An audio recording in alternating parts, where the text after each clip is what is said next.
இவள் அனைத்தையும் மறந்து வாழ ஆசைப்படுகிறாள். இவள் பட்ட வழிகளை கடந்து வாழ ஆசைப்படுகிறாள். ஆறாத காயத்தோடு எத்தனை காலந்தான் நாட்களை கடப்பது? கொஞ்சம் புதிதாக வாழ விரும்புகிறாள். இவளுக்கு நடந்தது அனைத்தும் துன்பமாக இருந்தாலும் கொஞ்சமாவது இன்பம் இருக்கும் என்றுதான் உயிரோடு வாழ்கிறாள். இலகுவா இரவுகளை கடக்கும் நிலவு அல்ல இவள்.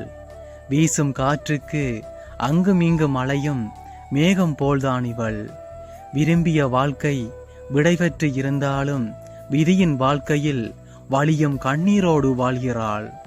இந்த இரவை கடந்ததும் புதிய வாழ்க்கை வாழ வேண்டும் என்று நினைக்கிறாள். யாருக்காகவோ எல்லாம் வாழ்ந்து விட்டால் இனி இவளுக்காக இவள் கொஞ்சம் வாழட்டும். இவளின் ஆசைக்காக இவள் கொஞ்சம் வாழட்டும்.